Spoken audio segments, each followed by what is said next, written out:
Chapter 2. Why then, if these things are true, is the world still impoverished, mentally and physically ill, and apparently unable to become unified? This is the great question. Why and why and why? Unless this question is adequately answered, and its meaning increasingly applied to human conduct, there is danger that the world may destroy its vast system of misconceptions and be compelled to begin over again. It seems as though a persistent purpose were being carried out, that anything which does not comply with this purpose must become submerged in the backwash of evolution, that which is more nearly right may come forward. The world has reached a dramatic climax in its history. It has unlocked so much of the physical resources of the universe that unless this enormous power is used constructively, it can well destroy it. The world stands on the brink of a great abyss, a terrific regression, or, if it chooses, faces the horizon of a glorious day, a new age. But you may ask, why would an almighty power and a divine intelligence permit such possible disaster? This is something that you and I have no control over. God, or the creative genius of the universe, has placed this prerogative in the mind of man through giving him volition and choice. God himself could not will it otherwise. For if there is to be a valid choice, it must be accompanied by the possibility of more than one thing to choose. This is what Moses meant when he said that the word is in your own mouth, a blessing or a curse according to the way you use it. Jesus reiterated this when he said that the Father worketh until now, but now the Son works, that whatsoever things the Son seeth the Father do, that doeth the Son also, that the Father may be glorified in the Son. Now you are this Son, and you wish the Father to be glorified through you. You want life to live through you. You want joy to express itself in you. You desire peace of mind and happiness, success, health, radiant living. How could you desire these things unless they already exist as possibilities? Is there not an echo within you, as though it came from some invisible source, a deep feeling, an intuitive something? You cannot quite put it into words, yet there it is, definite as your life. Do not be afraid of this urging. All nature obeys it blindly. The culminating and triumphant result of evolution has placed in you the possibility of accepting or rejecting. In wonder and awe before the grandeur of this possibility, the mind stands still, the imagination is staggered, but that hope which springs perennial in man's consciousness says, Beloved, now are we the sons of God, and it doth not yet appear what we shall be, but we know that when he shall appear, we shall be like him, for we shall see him as he is. You already are a spiritual being. When the mind understands this and embodies its essence, that which you are in the invisible will become more apparent in the visible. You have concluded that this is true. You are reinforced by the wisdom of the ages and are rapidly becoming further reinforced through scientific investigation. Let us see if we cannot discover what blocks the way. We shall not discover any block in reality itself, but in our attitude toward it. Now that man has reached the stage of self-choice, he can temporarily, but not permanently, block the divine intention. Browning said that man can desecrate but never lose the divine spark. It is always there. I am with you always, even unto the end of the world. Let us suppose that you are spirit, soul, and body, as the Bible states, that your spirit already is perfect, an individualized center in the consciousness of God. God has made you out of himself. The only material he had was the substance of his own being. The only mind he had to implant in you was his mind. The only spirit he had to impart was his own spirit. What is man that thou art mindful of him, or the Son of Man that thou visitest him? Thou madest him a little lower than the angels. Thou crownedst him with glory and honor, and didst set him over the works of thy hands. You are a living being by virtue of the fact that through some process which no man knows, needs to know, or can know, life is incarnated in you, operating through you this moment. This is the gift of life. This is the Son forever begotten in the bosom of the Father. But you are an individual, like all other individuals gradually awakening to the greater possibility. If life made you out of itself, which it most certainly did, and if you are an individual just a little different from all other individuals who ever lived, then life not only created you as an independent being, it also implanted a unique something within you. It will never be duplicated. The spirit that accompanies you through your life is just a little different from the spirit of any other person. Not different in that it is isolated, because all are rooted in one being, but different in that it is individual. Suppose you were to think of it this way. There is a spirit in me, and this spirit is God as his own Son. Whether or not I understand it, there is a real myself which forever exists in pure spirit. I had nothing to do with this. I merely awoke and discovered it. I did not give it to myself, and I cannot withdraw myself from it. I can only accept it. Since you are an individual, you can either accept or reject your own spirit. Of course, no one can take it away from you. Somewhere along the line, you will be compelled to accept it. However, you can procrastinate, you can divert, you can sidestep or delay this divine event. If you knew beyond question that this is true, your greatest search would be after your own spirit. Well, you do know this. Every desire you have for betterment in life is some echo from that deep within which forevermore proclaims, "Behold, I make all things new." It is because your mind has the prerogative of accepting or rejecting that the Bible states, "Behold, I stand at the door and knock. If any man hear my voice and open the door, I will come in and sup with him, and he with me." Suppose with utmost simplicity you accept the spirit that is in you, not in the mountain, not at Jerusalem, not even in the temple, although it is there also, but in you, the spirit of yourself. Standing between this spirit, your physical body, and external affairs, there is the sum total of your thinking, believing, feeling. Perhaps more than anyone understands or believes, the sum total of every man's thought is a mirage of the ages. It would be well to think of it this way that you may not condemn yourself. You are like everyone else, an infant crying in the night, something trying to be made whole, something with a deep yearning for security, a deep and unspeakable longing for love, for protection, and for peace. But the mind is filled with the accumulated doubts of the ages, as though a vast abyss of doubt, fear, and uncertainty were standing between you and your desires. Here is where science of mind can aid you, where your intellect may reach through to unite with your inspiration, where the conscious use of the laws of mind may break down the barriers which hide the face of love from the fact of unloveliness.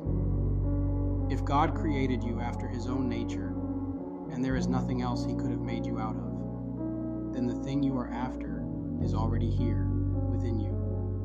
The only things that stand between you and it are the accumulated thoughts, beliefs, and emotions of the ages.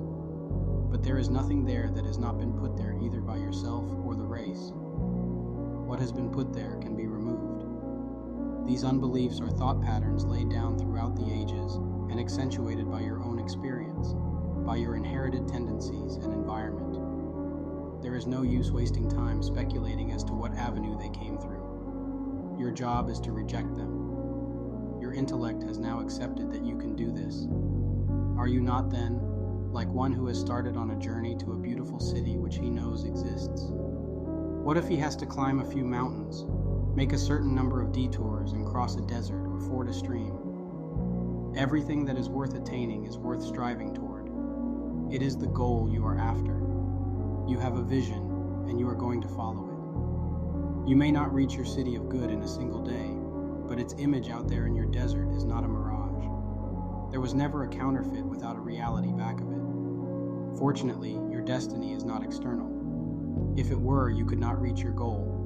One by one, without frenzy or impatience, you are going to remove the mental blocks that stand between you and your destiny. What thought has done, thought can undo. The mental patterns laid down in your subconscious throughout the ages can be consciously removed. This great thing within you, which is called will or choice, can decide your destiny. It can remove every obstruction and gradually implant new patterns in your mind. Suppose you look at the proposition from another viewpoint. Suppose you place your physical environment, including your body and your conscious mind, at one end of a line. At the other end, place your spiritual being, God, and infinite possibility. At this end of the line, everything is already perfect. Jesus called this the kingdom of heaven, which ought to come on earth. It should make its advent in your experience. It wants to. The Spirit seeketh such. This end of the line is the kingdom which has been promised. This Spirit is happy, whole, free, filled with joy, eternal in its existence, and can provide you with everlasting expansion. All your highest hopes and dreams have come from it. The echo of its being is in your intellect. The voice of its unspoken word is in your mind. The feeling of its light and life is in your heart. The emotion of its imagination is in your soul. At the other end of the line is your physical environment, including your body, most of your conscious thoughts, your daily hopes and aspirations, fears and failures, all apparently isolated, wandering in a desert of despair, climbing endless mountains, at times lost in interminable forests through which light does not break, fording rushing streams in the turmoil of life, searching, wondering, hoping, longing, yearning toward that other half of its being which alone can make it whole. Don't you think this is a good description of your attitudes and experiences? One half of you in heaven, the other half on a dense earth. The heavenly willing to come forward and answer your every need, the earthly half striving toward the heavenly, and the apparent barrier. If you knew, as you know that you live, that this barrier was only a thing of thought or belief, the first half of your journey would be accomplished. You would know that you have the tools to cut down the forests, level the mountains, bridge the streams, and cause the desert to bloom. If you listen to yourself long enough, you will know this. With hope and enthusiasm, you will start on your journey. You will never become discouraged or disheartened. Your vision will be on this city of good, and your feet, your mind, your intellect, your will travel toward this city, and you shall surely enter its gates. Let us use another illustration. Let us think of a tunnel, one end of which is out in the open, where there are fertile valleys, glorious sunshine, verdant vegetation. There is song, laughter, happiness, peace, and joy. Let us call this the Valley of Contentment. Let us also call it the Kingdom of God. You are at the other end of this tunnel in a deep, dark cavern, overlooking a desert through which no refreshing streams flow. Somehow your attention has been drawn to the open end of this tunnel. With a curiosity that you did not put in your mind, you wish to investigate where this tunnel leads, what is at the other end of it. You peer into the tunnel. At first it seems dark, but occasionally a shaft of light shines through it, and you catch a vision of the other side. You have a great longing to walk through this tunnel, to leave behind the dismal scene of discontent and unhappiness, and to enter into the joy that your brief glimpse has promised. For in this glimpse you have seemed to see yourself standing at the other end of the tunnel. Perhaps in this momentary vision you seem to have seen your own spirit. It seems as though something says, "Yes, this is myself. How am I going to unite myself with myself?"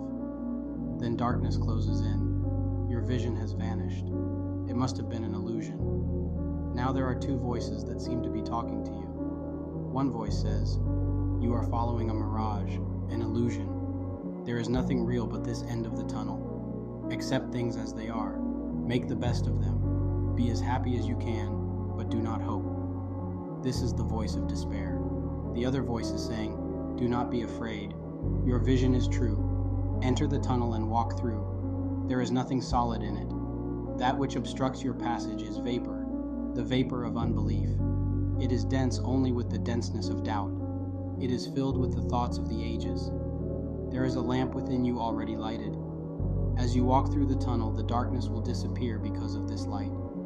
You will find that other half of yourself, and you will discover that this tunnel is your own mind. This is a picture of yourself, your efforts, your hopes and longings, your inspirations and doubts, your fears and faiths. The barriers between you and your greater good are not barriers in themselves. They are things of thought. It is because of this that all things are possible to faith. Jesus summed up the whole proposition when he said, "It is done unto you as you believe."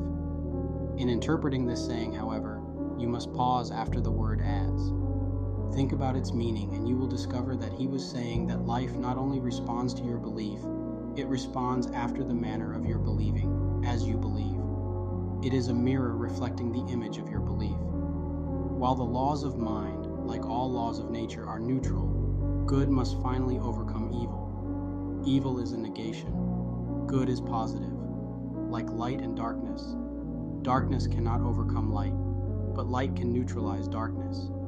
This is why Jesus said, if you seek the kingdom first, everything else will be added, and in this everything else is included all things in this life that make for full livingness and joy, peace and happiness, health and harmony, and the success that rightfully belongs to a divine being. The only warning Jesus made against the use of this highest law of your being was that it should not be used destructively. For all they that take the sword shall perish with the sword. The kingdom of God contains everything that is or could be desirable. This everything already exists as a potential something to be drawn upon. You may use this potential for any good purpose, not only with certainty of success, but with safety. It is only when we use natural forces wrongly that they can destroy, and it is ordained that this destruction be of a temporary nature. You wish to use the laws of your being in such a way that they cannot bring evil to yourself or others. Therefore, you must be certain that your desire is toward more life for everyone, including yourself. If you follow this rule, you cannot use the law wrongly. There is a law of faith and belief which is just as definite as any other law in nature. This law utilizes the creative principle of life in such a way that all lesser uses of it become submerged. This is the triumph of spirit.